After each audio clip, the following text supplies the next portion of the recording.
Bonjour à tous. Juste une petite remarque. Là, la communication que nous allons faire, en fait, elle a été rédigée à deux mains, Gérard et moi, mais c'est Patrice qui l'a retrouvée dans son ordinateur. Donc, telle qu'elle est présentée, c'est telle que l'avait voulu Gérard avant qu'il nous quitte. Donc, on a juste repris exactement les choses telles qu'il les avait conçues lui-même.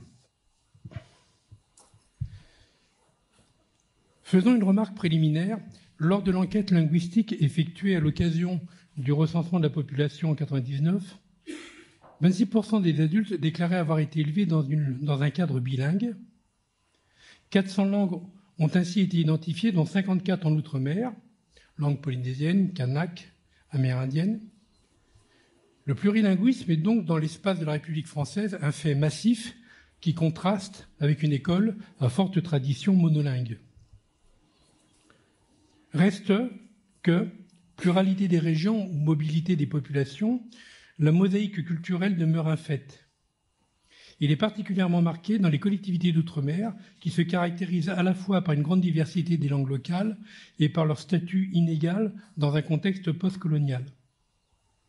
Ainsi, en Nouvelle-Calédonie, il existe des langues qui ne sont plus parlées que par quelques dizaines de locuteurs, tandis que 4 langues, Jéhu, Ngone, Peichi, Adje, peuvent être apprises de l'école primaire à l'université. Les politiques linguistiques et culturelles sont diverses et ambiguës. Ainsi, la loi organique de la Polynésie française affirme en 2004 que la langue tahitienne est un élément fondamental de l'identité culturelle, la définissant ainsi seulement comme langue de culture, tandis que l'accord de Nouméa disposait dès 1998 en son article 1.3.3 que les langues kanak sont, avec le français, des langues d'enseignement et de culture. Pour autant, la politique linguistique en Polynésie française est bien plus soutenue qu'en Nouvelle-Calédonie. Ainsi, il existe depuis 1997 un CAPES bivalent tahitien-français, alors que rien d'équivalent n'apparaît pour les langues kanak, en dépit de l'accord Nouméa. Il faut ajouter qu'un CAPES en langue kanak se dessine. Reste à savoir quelle sera la nature de ce CAPES. Est-ce qu'il sera bivalent à l'exemple du modèle tahitien, et on sait que ça va produire des échecs sur la bivalence en français ou en histoire géo, ou est-ce qu'on va prendre le modèle corse, auquel cas on aurait un CAPES langue kanak, avec 2 langues kanak, où enfin on pourrait puiser dans le vivier, où l'argument économique, serait satisfait, puisque les candidats, avec une langue de la Grande Terre et une langue des îles, pourraient parfaitement remplir leur service. Quant aux Wallisiens ou Futuniens, il faut attendre 2016 pour que ces 2 langues puissent être présentées au bac et pour qu'apparaisse une académie des langues wallisiennes et futuniennes, alors qu'elles sont bien d'abord et surtout avec ces langues que la population communique à Wallis et à Futuna. D'une manière générale, il existe une grande distorsion entre ce que les sciences linguistiques, psychologie cognitive, sociolinguistique, sciences du langage nous disent et les représentations partagées par les usagers de la langue et plus particulièrement les familles, les apprenants et les enseignants. Dans le Pacifique francophone, des expériences pédagogiques de renforcement de l'enseignement des langues locales au niveau des classes primaires réalisées de 2005 à 2014, 5 heures hebdomadaires au lieu de 2h40, ont montré la réalité des effets d'un bilinguisme additif. Jacques Vernodon et Miro Spaya ont ainsi montré les effets positifs suivants: consolidation de la langue native, renforcement de la maîtrise de la lecture aussi bien en langue maternelle qu'en français, notamment grâce à l'écriture transparente des langues locales, transfert de compétences interlangues, augmentation de l'estime de soi des élèves, réappropriation de l'espace scolaire. Fort de ce constat, il faut insister ici sur 3 notions: l'insécurité linguistique, l'insécurité sociale et l'insécurité symbolique. L'insécurité linguistique procède d'un défaut de maîtrise dans une langue. Ce défaut de maîtrise se mesure à l'aune d'une norme. Le français parlé dans la cour de l'école n'est pas nécessairement celui de la classe. Le tahitien de la rue n'est pas celui de l'académie tahitienne. C'est donc dans un environnement particulier que le locuteur éprouve ses manquements par rapport à une norme. Cela a pour conséquence le sentiment d'exclusion, la réticence à s'exprimer, la perte de confiance en soi. On en arrive alors à la seconde expression, l'insécurité sociale. Le sujet est fragilisé dans sa capacité à se faire entendre et reconnaître. Le premier pouvoir, c'est celui de parler. Privé de parole, le sujet devient un citoyen de deuxième catégorie. L'insécurité sociale et l'insécurité linguistique sont donc liées et articulées à des espaces sociaux particuliers. On peut briller dans un espace et être inconfortable dans un autre. Il arrive toutefois, en contexte diglossique, que le sujet soit en insécurité aussi bien sur le plan de la langue locale, de sa communauté d'origine, que sur celui de la langue dominante. Quand le sujet est fragile dans sa langue native, la tentation est grande de s'affirmer par une surenchère identitaire dont l'un des corollaires peut être l'opposition au système dominant, à commencer par l'école, avec son passif issu de l'histoire coloniale. Pour autant, si l'enseignement des langues locales est nécessaire pour lutter contre l'insécurité linguistique, dans les deux espaces évoqués, il a du mal à convaincre car il se heurte aux effets de l'insécurité sociale que le contexte diglossique et post-colonial a produit, à commencer par le taux d'échec alarmant des enfants des populations locales à l'école de la République. On s'attardera sur les données suivantes présentées et analysées par Gérard Lavigne et représentées ici par Patrice. La représentation générale de la population calédonienne n'a guère changé depuis le recensement de 2009, même si les proportions des deux communautés d'appartenance principales ont légèrement diminué. Néanmoins, la population kanak reste la composante majoritaire de la population du pays. La jeunesse de la population est une réalité que l'on met en avant, sans toutefois préciser que la population de moins de 30 ans est constituée de 44% de Kanaks pour 20% d'Européens. Pourtant, en parallèle, force est de constater que la persistance des inégalités scolaires est toujours de mise. Ainsi, la population du pays de 15 ans et plus, exclue du système scolaire sans diplôme, est de 45 370 personnes, ce qui représente près de 22% de cette population. Elle est significativement marquée par l'importante représentation des Kanaks, avec 56% ainsi que 34% des autres communautés océaniennes. A contrario, la population européenne n'y apparaît que pour 10%. Il restera à déterminer précisément qui sont ces Européens, calédoniens, oreilles, qui se trouvent dans la même situation. Le grand écart de l'école française développé par Baudelot et Establet se traduit en Nouvelle-Calédonie par un grand écart ethnique. Malgré tous les changements de programme, les différents colloques proposant une réflexion sur la nature de l'école calédonienne, et particulièrement le grand débat sur l'école calédonienne de 2010, malgré les transferts de compétences que le pays a connus depuis l'accord de Nouméa en 1998, on constate d'une part le fait que la majorité de la population de 15-29 ans en cours d'études est d'origine kanak, 8 342 personnes, contre 4 601 Européens. Il y a donc près de 2 fois plus d'enfants kanaks scolarisés actuellement en Nouvelle-Calédonie que d'enfants européens. Pourtant, dans ce système scolaire élitiste, les perspectives de réussite des uns et des autres sont opposées. À l'angle fermé vers moins de réussite des jeunes kanaks s'oppose l'angle ouvert pour plus de réussite des jeunes européens. D'autre part, en s'intéressant aux extrêmes de la répartition scolaire pour les communautés principales d'appartenance, kanak 39% de la population et européenne 27%, le recensement de 2014 confirme les résultats précédents. Ainsi, on constate pour l'ensemble de la population qu'il y a 3 199 étudiants kanak qui ont obtenu des diplômes pour les études supérieures, toutes disciplines et tous niveaux confondus. Par contre, on compte 23 623 étudiants européens dans les mêmes niveaux. Il y a donc 7 fois plus d'Européens diplômés de l'enseignement supérieur que de Kanaks. Ce qui confirme que la reproduction de ce grand écart de l'école française se traduit en Nouvelle-Calédonie par un grand écart ethnique.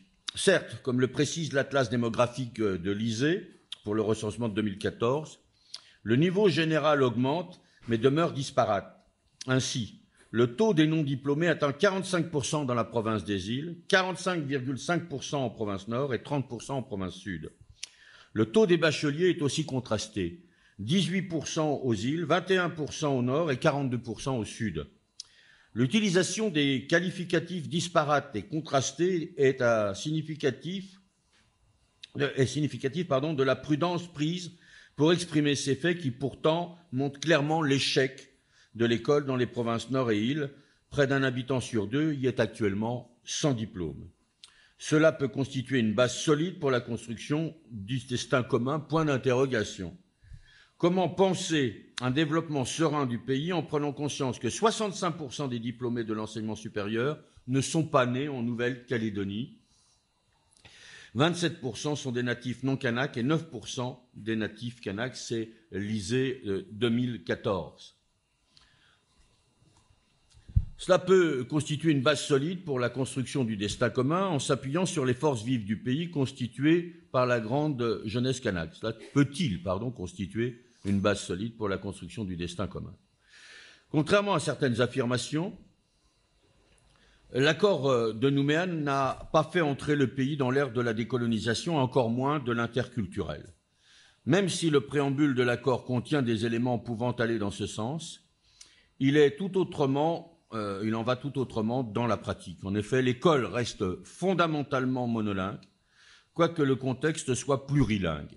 Les effets négatifs toujours en œuvre à l'heure d'aujourd'hui sont pourtant connus. Une école qui reste fondamentalement monolingue en contexte plurilingue. Insécurité linguistique, rejet de l'école et de la culture dominante, non-construction identitaire et donc entrée précoce dans la délinquance.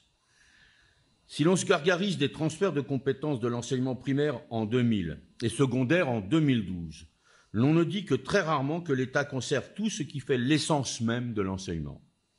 Collation et délivrance des titres et diplômes, élaboration des programmes d'enseignement et contrôle pédagogique, prise en charge et gestion des personnels de l'éducation nationale, formation initiale et continue des enseignants.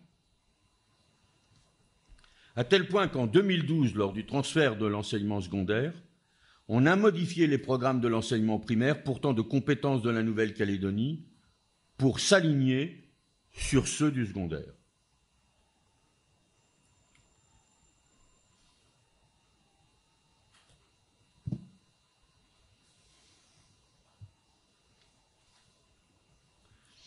De plus, comme nous l'avons dit, bien que l'article 1.3.3 du préambule de l'accord de Nouméa stipule que les langues kanaks sont avec le français des langues de culture et d'enseignement, le pays a connu la suppression des langues kanaks à l'école qui avait peu ou prou une place dans les programmes scolaires de 2006, avec le langage au cœur des apprentissages. La partie essentielle a disparu des 10 programmes. Pour l'enfant de langue maternelle kanak qui découvre l'école, l'utilisation de sa langue en classe lui permet de se livrer à un travail intellectuel dans une langue qui a du sens pour lui, au cours d'activités qui sont en rapport avec la culture qui lui est la plus accessible. Si les objectifs linguistiques et culturels sont spécifiques à la classe de langue kanak, en revanche, les objectifs communicationnels, comportementaux et intellectuels sont transférables vers les autres domaines d'activité de l'école. Ce qui constitue un recul important par rapport à ce qui avait été entrepris jusque-là et conforte le déni culturel et linguistique des enfants kanaks et océaniens. La violence symbolique subie par ces enfants engendre la non-construction identitaire qui se manifestera négativement au moment de l'adolescence, voire de plus en plus de la préadolescence. Ainsi que le dit Jim Cummins, 2001, quand l'école rejette la langue de l'enfant, en fait, elle rejette l'enfant. La Chambre territoriale des comptes a publié en 2015 un rapport d'observation définitive relatif à la gestion de la politique de l'éducation de la Nouvelle-Calédonie, qui montre que les résultats présentés devraient être mieux mesurés, ce qui relève de la compétence de l'État. En précisant que, j'ouvre les guillemets, les données disponibles montrent qu'ils sont moyens. Le niveau à l'issue du primaire est médiocre. En 2008, le diagnostic de l'enseignement primaire réalisé par le gouvernement indiquait que les résultats demeuraient médiocres en mathématiques. Je ferme les guillemets. La réponse du vice-rectorat mérite qu'on s'y arrête un peu. Là encore, j'ouvre les guillemets. Les nombreuses et préoccupantes insuffisances observées dans les performances scolaires appellent sans délai une réorganisation administrative et pédagogique, mettant fin aux plus criantes incohérences dénoncées par les observations provisoires de la Chambre des comptes. Fin de citation. Néanmoins, qu'y a-t-il eu de conséquent mis en place depuis pour mettre fin aux plus criantes incohérences? Point d'interrogation.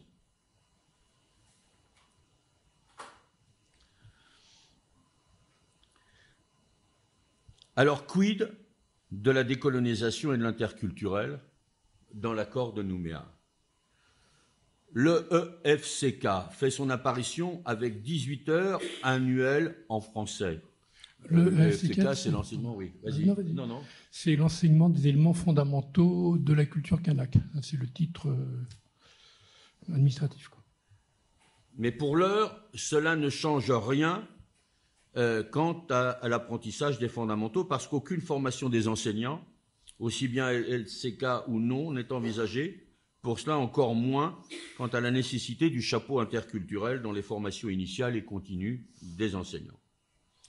En Nouvelle-Calédonie, comme dans tous les autres dom-tom, com ou pom, la langue de scolarisation est essentiellement la langue française, même si des adaptations des programmes et des expérimentations, EOL, POM, ont eu lieu pour une meilleure prise en compte des langues maternelles.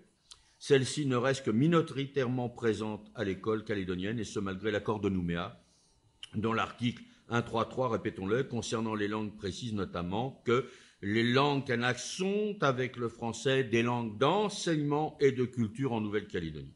Leur place dans l'enseignement et les médias doit donc être accrue et faire l'objet d'une réflexion approfondie. Ce texte essentiel pour le pays ne trouve pas une application réelle dans les écoles. Les langues kanak et ossaniennes sont souvent montrées comme un problème susceptible de perturber l'apprentissage de la langue française. Pourtant, elles constituent l'une des meilleures solutions, en vérité, pour un réel fonctionnement bilingue à l'école, en association avec une transmission parentale, effective. Alors les enfants parleraient mieux leur langue et apprendraient mieux le français. Le chantier donc reste toujours ouvert.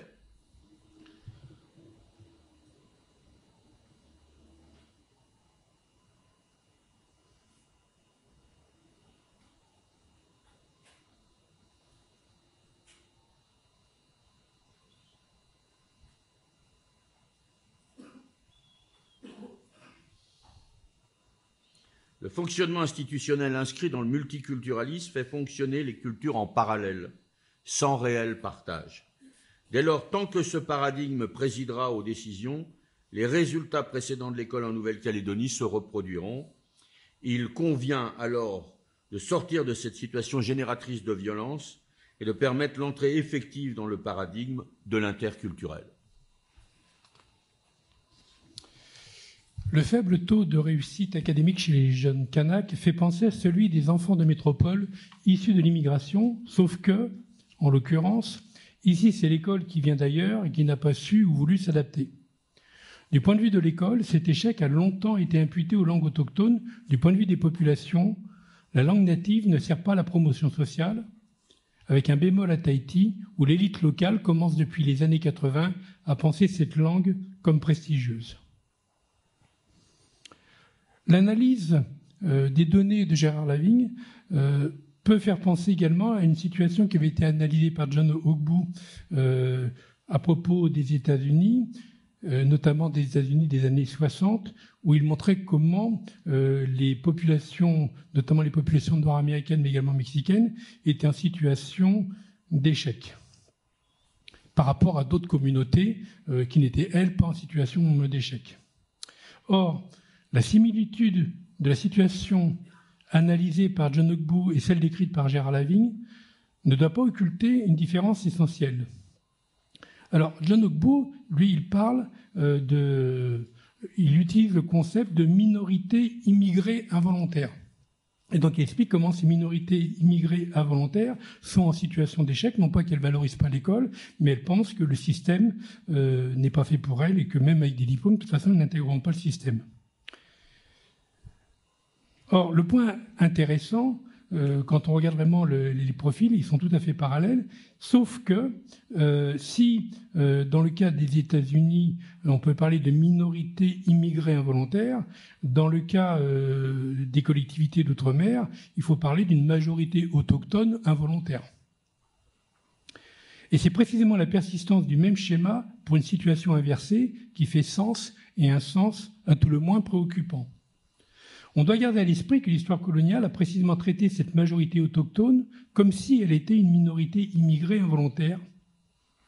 Inutile de dire, dans ces conditions historiques, que l'idéal éthique et l'objectif d'égalité qui est le fondement de l'école, socle d'une démocratie, est considérablement fragilisé par, je cite, la représentation d'une école comme système d'acculturation à sens unique, où les comportements et les apprentissages scolaires sont interprétés comme une menace pour leur propre culture, pour leur identité et pour leur langage, et la citation est de John Ogbu. Ces mots, qui portaient sur une autre histoire et un autre lieu, sont d'autant plus redoutables qu'ils peuvent être aussi tenus ici et aujourd'hui. On voit bien dans ce contexte que l'enjeu de l'enseignement des langues et culture kanak à l'école ne peut pas être périphérique, anecdotique, didactique ou pédagogique. Il est la condition sine qua non sans laquelle l'espace d'enseignement reste un espace étranger, étrange et hostile. Ainsi, historiquement posé comme cet espace étranger, monolingue et inéquitablement sélectif, nous savons que l'école a eu bien des difficultés à intégrer dans ses références éducatives la réalité pluriculturelle et plurilingue de ses élèves. Elle a traité les enfants comme des esprits vierges descendus du ciel universel de Platon, mais au lieu d'inscrire en ceci de nouvelles connaissances, elle a donné souvent l'impression de gommer les savoirs et savoir-faire dont les élèves disposaient déjà. En m'appuyant sur les travaux de John Ogbu, j'ai évoqué l'insupportable paradoxe qui montrait que le taux alarmant d'échec des minorités issues d'une immigration involontaire aux États-Unis, notamment celle des Noirs américains dans les années 60-70, avait obéi à des logiques sociétales comparables à celles qui prévalent dans l'échec des enfants océaniens.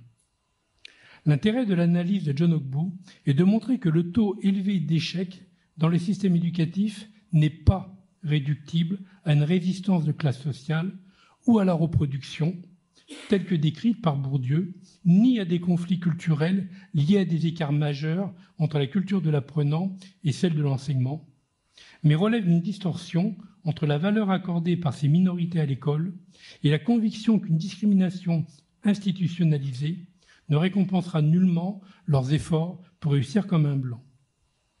Le parallélisme entre la situation américaine et la situation océanienne ne peut pas dissimuler une inversion structurelle. Ici, les enfants en échec ne sont pas ceux d'une minorité involontaire, issue d'une immigration forcée, mais ceux d'une majorité autochtone. C'est assez dire que la majorité a dû s'adapter comme si elle était une minorité déracinée. Et là est sans doute le passif le plus lourd que l'école doit à l'histoire coloniale.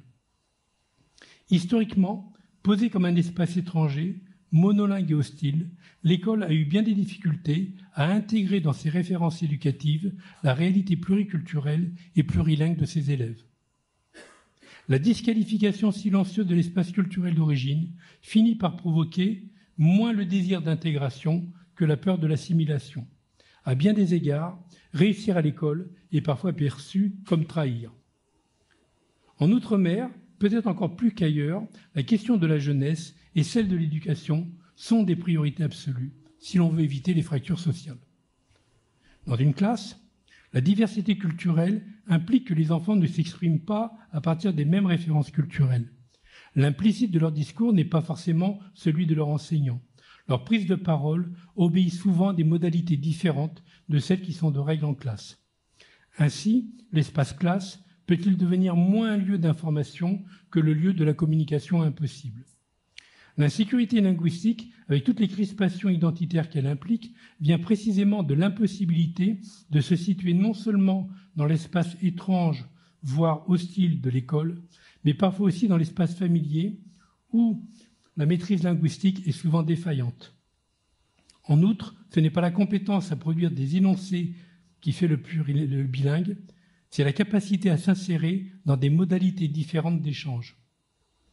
Tant que les enfants océaniens n'auront pas accès aux modalités scolaires de distribution de la parole, ou plus précisément, tant que ces modalités ne feront pas sens pour eux, tant que l'école n'adaptera pas en partie ces modalités aux usages acquis des enfants, certains parmi eux resteront comme muets toute leur scolarité durant, y compris à l'université.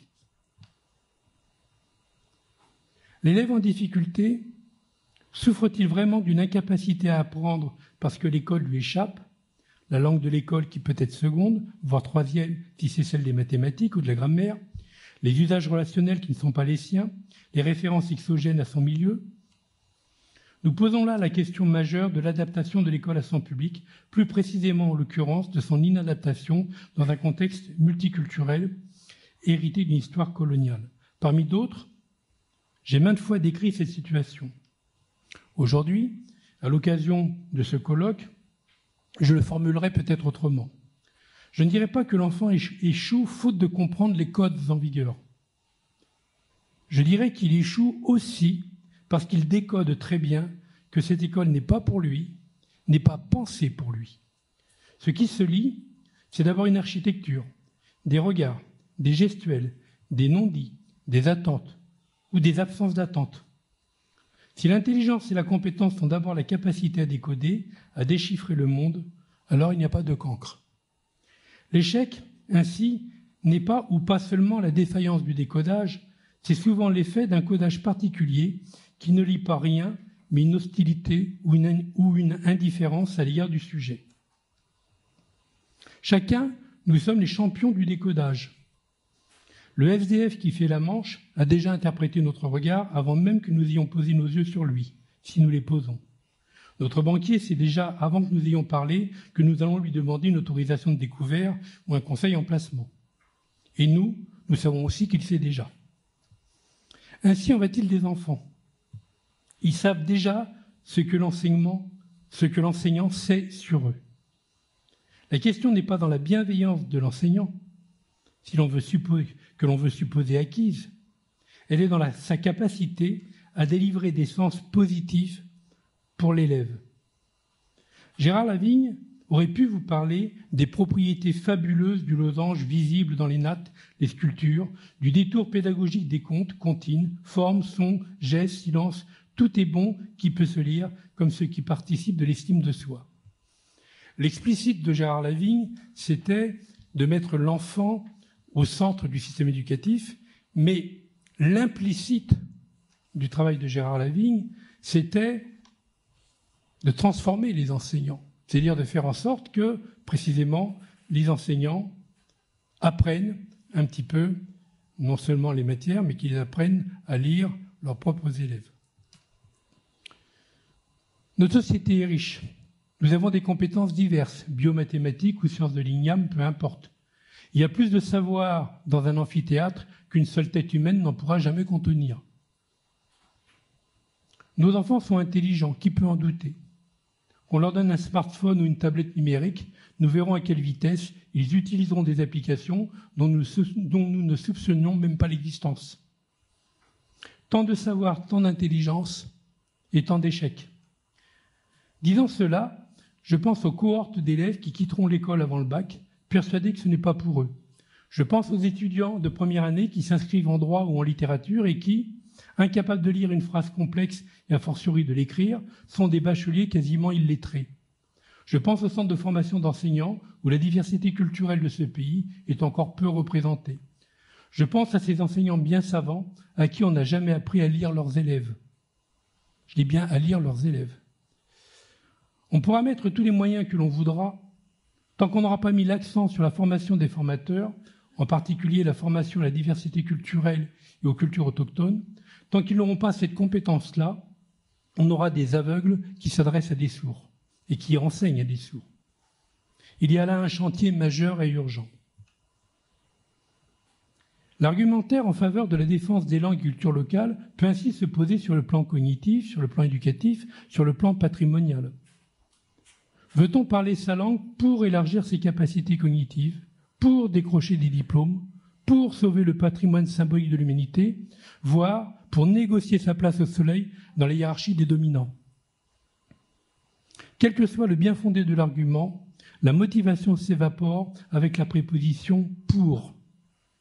Qui a jamais entrepris de chanter pour développer ses cordes vocales? En revanche, si l'on veut me contraindre au silence, je développerai peut-être mes cordes vocales en entreprenant de crier. L'agressé n'a pas besoin de chercher une motivation pour se défendre, tant qu'il estimera qu'il a une valeur comme être pensant. Sans liberté de penser, il n'y a pas de liberté du tout. D'une part, une vision culturaliste qui réduit un sujet à l'appartenance d'une langue et d'une culture le réifie comme pur objet d'une tradition figée. D'autre part, une vision universaliste relève toujours de l'ignorance et de l'ethnocentrisme. Dans les deux cas, communautarisme ou hégémonie coloniale, le sujet jouit du confort symbolique de celui pour lequel, local ou global, il n'y a qu'une façon de dire et de voir les choses. Or, ce confort symbolique est aussi une violence. En occultant la complexité du réel humain, il prive le sujet de l'accès à la complexité, la sienne et celle des autres, et, en finale, à l'accès de la pensée tout court. Penser, c'est comparer. Plus ce que nous comparons est différent, plus notre pensée est féconde, car elle est proportionnellement plus affranchie. Les élèves océaniens subissent un handicap là où ils devraient bénéficier d'une chance. Comparer des systèmes culturels qui se sont ignorés pendant quelques millénaires et qui marquent l'amplitude de la capacité symbolique de l'homme. Il importe ainsi que les formateurs respectent cette amplitude, qu'ils n'amalgament pas les concepts d'une culture avec ceux de l'autre. La mondialisation n'a pas commencé avec la société de consommation, mais avec l'évangélisation. Il importe de préserver l'histoire des langues, des cultures et des concepts si on ne veut pas que les Océaniens fassent de l'européocentrisme sous les tropiques. Ce qui est en jeu, ce ne sont pas les vertus de telle ou telle tradition toujours légitimement recomposée, mais l'amplitude d'une liberté de pensée qui ne va jamais de soi. La diversité culturelle n'impose pas un plus petit dénominateur commun, précisément, puisqu'elle repose sur la reconnaissance des altérités. Il ne s'agit pas de s'entendre sur du semblable, mais de donner à comprendre des conformations différentes. Les genres de la tradition orale ne chassent pas sous la littérature, la base 5 en mathématiques ne se substitue pas au système décimal, leur confrontation permet de mieux saisir ce qu'est le travail de la langue ou l'activité mathématique. La valorisation et l'enseignement des langues et cultures locales, outre leurs effets cognitifs positifs, évite assurément les écueils de l'insécurité linguistique, qui est toujours aussi une insécurité sociale et, partant de là, une injustice sociale. C'est là un de leurs mérites, mais, à mes yeux, ils ont un mérite encore supérieur. Ils doivent participer d'une insécurité symbolique. Nous voici arrivés à la troisième expression essentielle que j'annonçais au début de cette communication. La sécurité symbolique, nous le savons, c'est la confusion du normal et du naturel, de l'ordre social arbitraire avec une nécessité supérieure. Tous les fanatismes et tous les intégrismes, qu'ils soient religieux ou politiques, reposent toujours sur cette sécurité symbolique. L'inquisiteur, le taliban, un combattant de Daesh ou l'agent d'un parti unique ne se pose guère de questions et milite rarement pour le plurilinguisme ou la diversité culturelle. On aurait tort de s'étonner de la nécessité d'une insécurité symbolique. En effet, la liberté de penser repose sur l'insécurité symbolique qui éclate les objets du monde en signifiés pluriels. Le plurilinguisme ne juxtapose pas des lexiques de signifiants interchangeables. Il multiplie des rapports possibles au monde et à autrui parce que chaque langue situe à chaque fois différemment le sujet dans le monde. La liberté de penser est proportionnelle à l'écart sémantique et historique qui distingue les langues et les cultures. Qu'un Français parle italien ou espagnol, cela ne va guère bouleverser sa quiétude symbolique, forte de son héritage latin et chrétien. Il en va tout autrement s'il parle chinois, tahitien ou djéou. Que signifie la philosophie de Descartes dans des langues qui font l'économie du concept d'être? La possibilité de comparer des cultures différentes ménage à l'apprenant un entre-deux culturel et conceptuel qui lui donne les moyens réflexifs d'identifier les arbitraires culturels, de les adopter, de les adapter ou de les refuser. La neurologie découvre avec Antonio Damasio, il y a quelques années, qu'il n'y a pas d'intelligence élaborée sans émotion. Et nous savons depuis Socrate qu'il n'y a pas de pensée sans inquiétude. L'étymologie nous rappelle que l'émotion n'est rien d'autre que la mise en mouvement, et l'inquiétude, l'absence de repos. Une pensée alerte est une pensée en alerte. L'esprit saturé de convictions et de préjugés est une intelligence anesthésiée. L'école n'a pas pour mission de donner du confort intellectuel. Elle doit conjuguer l'estime de soi, l'envie de connaître et la pensée inquiète, sans laquelle n'existe pas le sens de l'interrogation. L'insécurité symbolique n'est pas utile à l'ordre social, bien au contraire, mais elle s'impose comme valeur humaine, puisque c'est à partir d'elle que le sujet peut négocier les normes qui le régissent. La diversité culturelle n'est pas seulement une préoccupation pédagogique, mais un enjeu éminemment éthique et, en finale, politique. Les enfants d'aujourd'hui fabriqueront la société de demain. En ce sens, l'enseignement des cultures autochtones participe de la civilisation telle que définie par Lévi-Strauss. Il participe de la coexistence dans le même espace de cultures différentes. Il offre les conditions certes du dialogue, dans une langue ou dans une autre, mais surtout, il permet au sujet de dépasser ses appartenances. L'enseignement des cultures et langues locales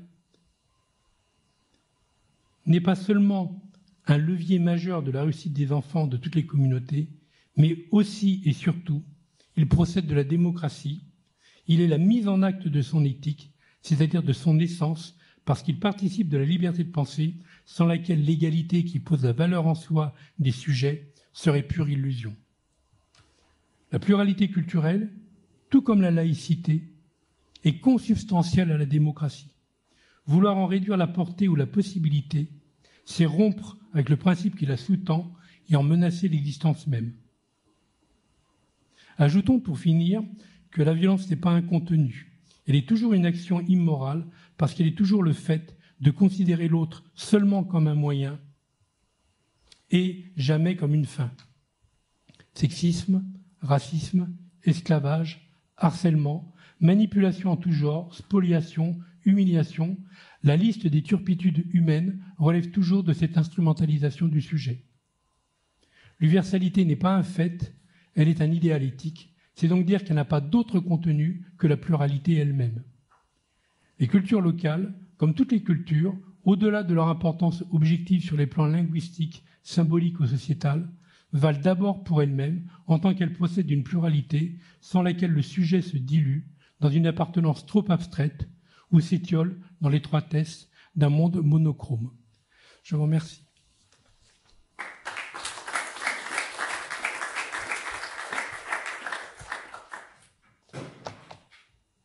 Merci à tous les deux pour cette intervention à deux voix en mémorial de Gérard et du travail qu'il avait réalisé. Je pense qu'il y a certainement des questions, des demandes de prise de parole. Si vous m'entendez, oui. Donc merci à tous les deux pour cette conférence à deux voix, une mémorial du travail qui avait été réalisé par Gérard. Je présume qu'il y a des questions, des demandes de prise de parole dans la salle.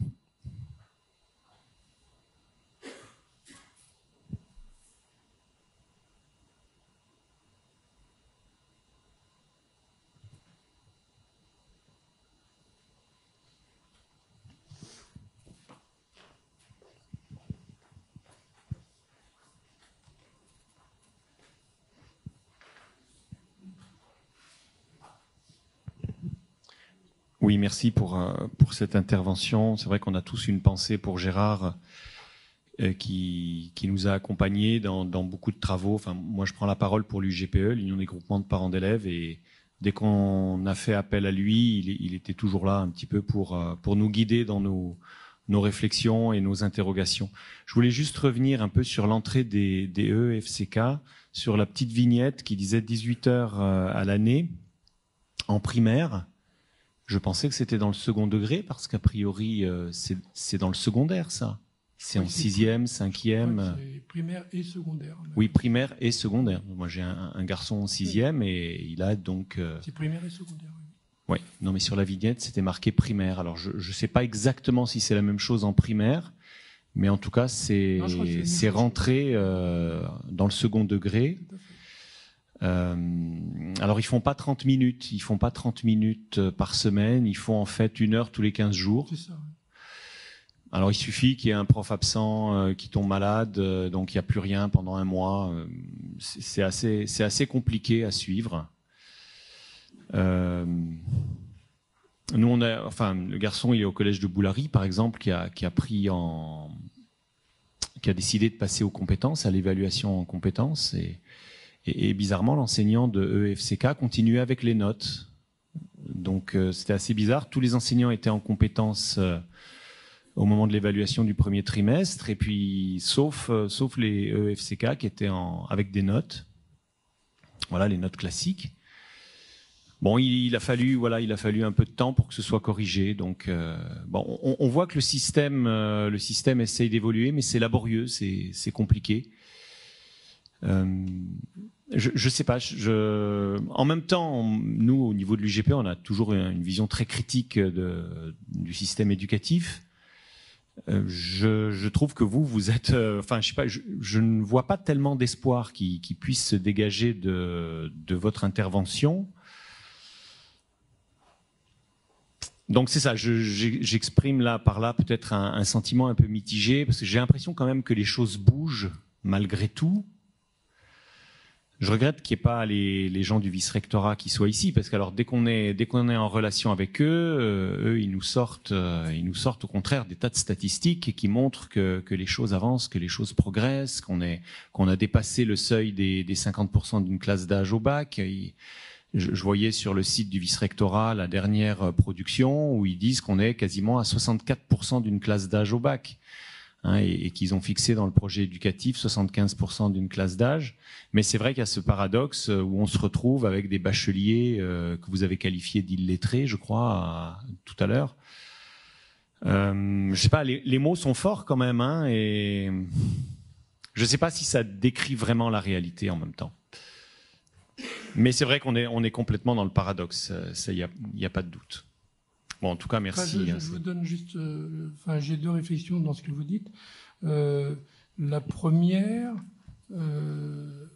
pour vous donner une idée, j'avais remplacé un collègue et donc je faisais des cours en littérature. Je suis plus en première ou en 2e année de licence. Et je demandais la définition de ce qu'est la littérature, donc des étudiants qui ont quand même fait une terminale, etc.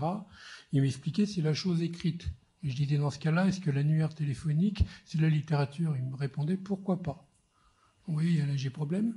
La deuxième chose, oui, je pense que vous avez raison, le système bouge. Et l'enseignement des éléments fondamentaux de la culture kanak montre que ça frétille. Le fait qu'il y ait un CAPES de langue kanak qui se dessine, c'est plutôt une bonne chose. Mais en même temps, c'est dommage effectivement que les gens du vice-rectorat ne soient pas là. Ils restent bloqués sur l'idée d'un CAPES bivalent. On sait très bien que si le CAPES est bivalent, on va doubler le programme du CAPES, c'est-à-dire que les gens qui vont passer le CAPES des langues kanak vont avoir 2 fois plus de compétences que les gens qui passent un CAPES de lettres, par exemple en métropole. Et donc, on aura un vivier extrêmement réduit, comme ça se passe à Tahiti. Alors qu'il serait tellement facile d'avoir un CAPES qui serait fondé sur les langues kanak, c'est-à-dire 2 langues, sachant que le dossier pédagogique de toute façon sera fait en français, donc on pourra juger les compétences en français. Donc, vous voyez, on fait 2 pas en avant, mais au moins un pas en arrière. Donc ça frétille, ça bouge, mais dire que les crispations du système sont totalement disparues et qu'on est au pays où tout va bien, je ne suis pas si sûr que ça. Je ne sais pas si j'ai répondu. Alors juste une petite précision à propos du vice-rectorat. On aura le vice-recteur autour de la table ronde tout à l'heure. Donc on sera aussi en mesure d'échanger avec lui sur cette question. Pour revenir sur ce que tu disais à propos du CAPES, je crois qu'il y a également des éléments d'information là-dessus. On aura aussi l'occasion d'échanger. Le choix du CAPES, effectivement, n'est pas anodin parce qu'il y a 2 types de CAPES pour ce qui concerne les langues régionales en métropole. Il y a le modèle corse où il y a un CAPES monovalent, c'est-à-dire un CAPES de Corse.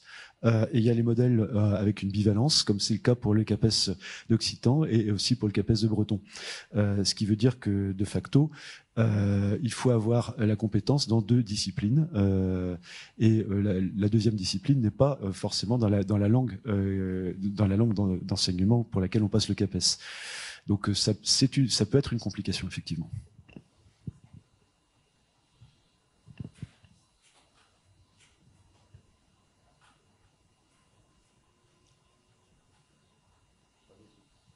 demande d'intervention.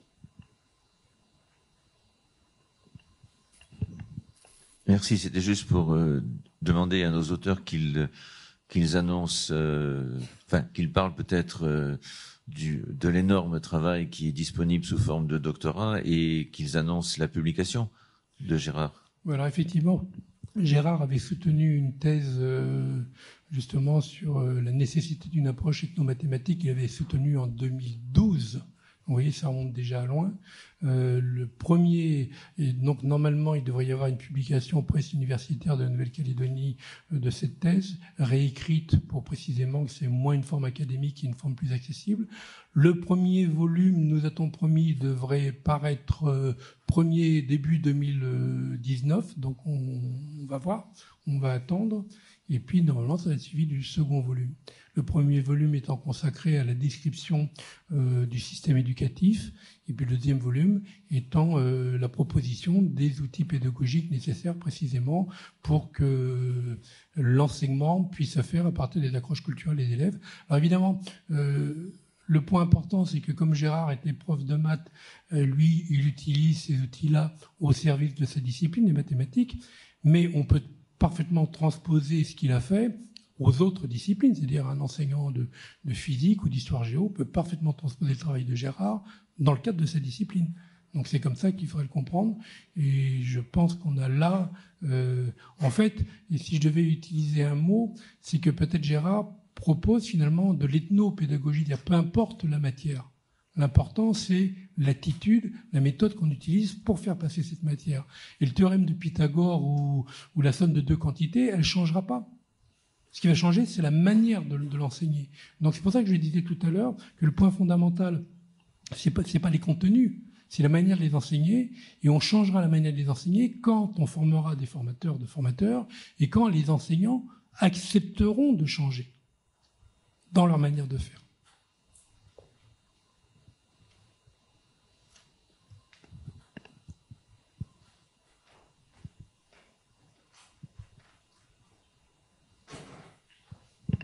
Oui, c'est ça. C'est cette notion qui est importante, la formation des formateurs. Et on peut revenir à ce que vous disiez sur le CAPES. Si on forme les gens, si on les prépare à ce CAPES, même s'il est bivalent, il n'y a pas de problème. Il y a déjà des CAPEPS ou des CAP LP2, des enseignants qui préparent des diplômes d'enseignement dans deux matières, du lettre anglais ou du lettre histoire géo. Ça se fait. Mais il y a des préparations pour ça. Il y a des préparations, il y a un accompagnement.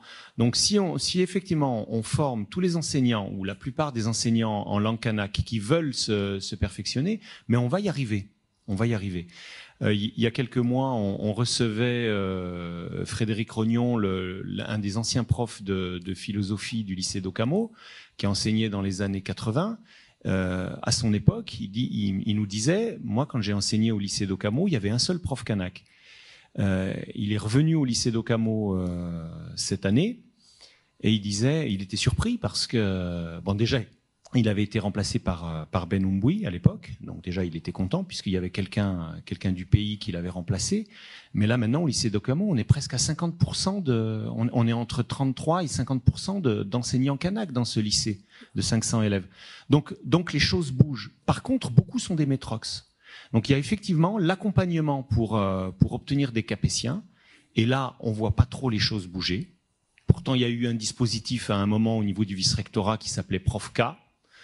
Ce dispositif a été rebaptisé, je sais plus trop comment, préparation au CAPES, un truc comme ça. Mais bon, c'est dilué. Moi, j'en ai parlé à des collègues, mais ah bon, ça existe, on n'est pas au courant. C'est quand même assez inquiétant parce qu'on a quand même un vivier, malgré les chiffres assez alarmiste que vous donnez. On a quand même un vivier de jeunes qui sortent avec des licences, avec des masters.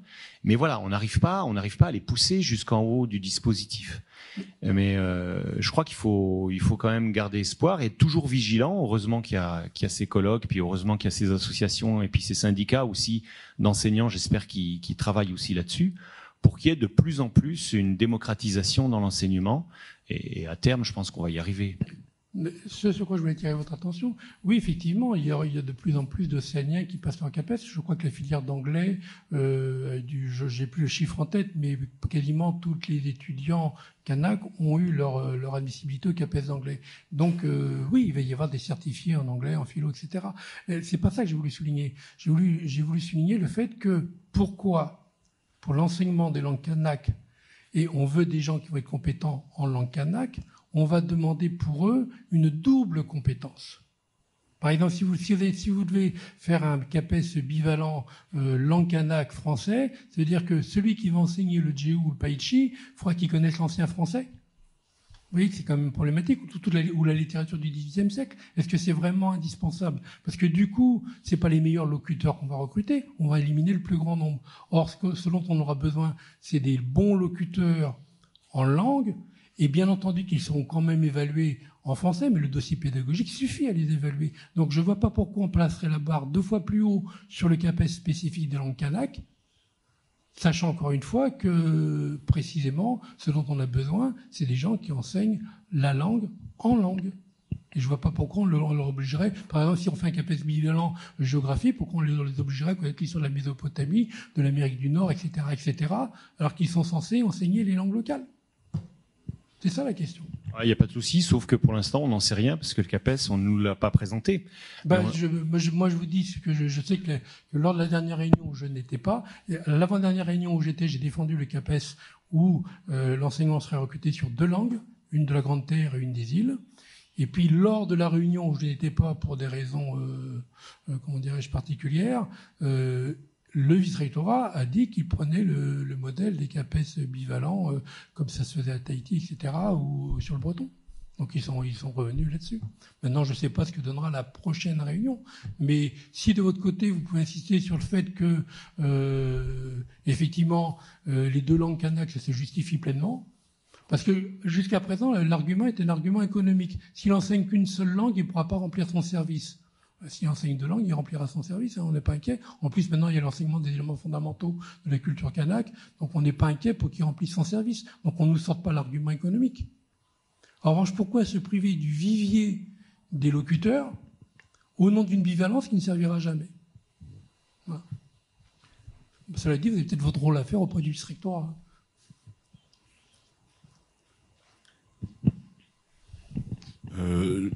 Ce que tu disais tout à l'heure, Bernard, merci, c'est par rapport à la question de la formation des professeurs et des enseignants.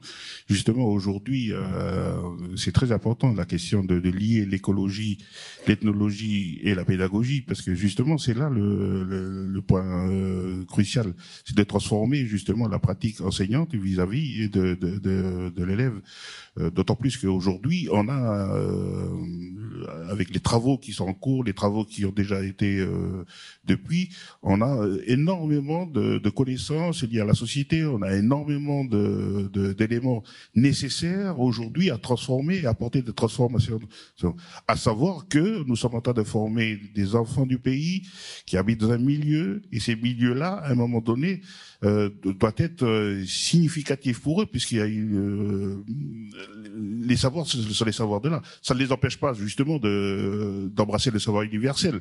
Loin de là, au contraire, il faut. Mais justement dans la formation des professeurs et en même temps dans ceux qui cherchent, c'est de parvenir à un moment donné à chercher, comme un peu comme Gérard fait, justement, de théoriser les éléments de la culture de sorte que ça apporte quelque part autant la construction de l'individu et en même temps que ça n'abîme plus le tissu social, ça n'abîme plus le potentiel humain aujourd'hui.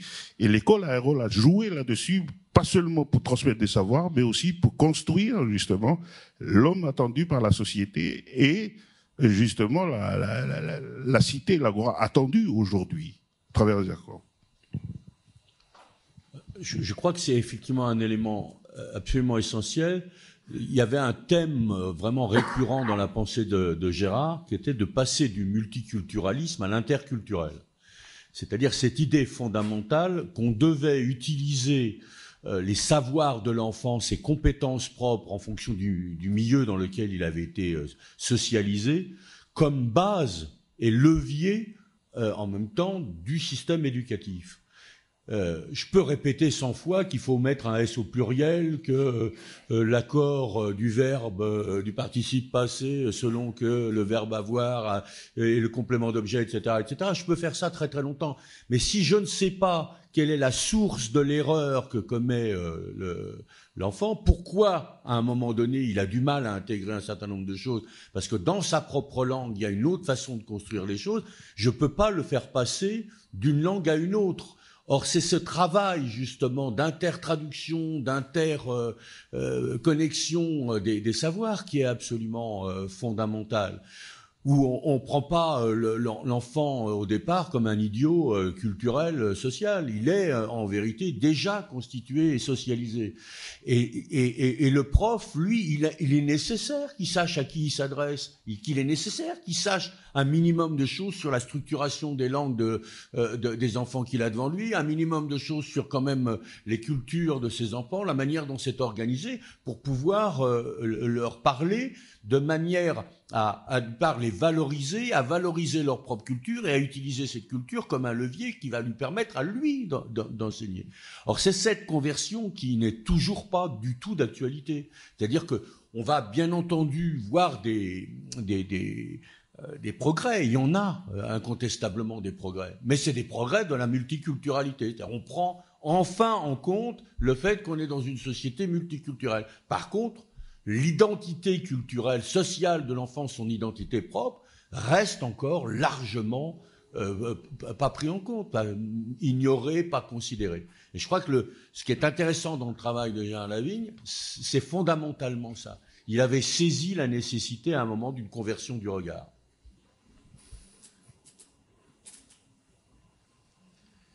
Il y a un élément qui va aussi dans la direction que tu décrivais tout de suite, Patrice.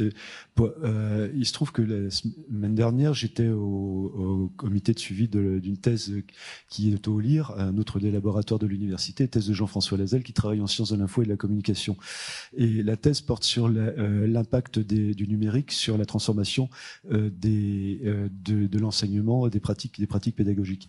Donc je regrette malheureusement que l'information ait mal circulé, parce que ça aurait été bien qu'il puisse être là aujourd'hui, mais je trouve que sur ce qu'il nous avait apporté au moment de cette évaluation, il y a des choses qui recoupent très largement ce que tu disais, notamment sur le fait que là, pour le coup, c'est à travers le numérique, c'est dans une dimension bien particulière, mais cet apport du numérique conduit à des transformations de pratiques pédagogiques et à une co-construction, en réalité, des savoirs qui contribuent puissamment à modifier aussi le regard que les enfants ont sur l'école, et également le regard que les enseignants, les formateurs peuvent avoir sur les apprenants. Donc c'est un autre prisme en quelque sorte, mais qui rejoint assez largement ce que tu décrivais.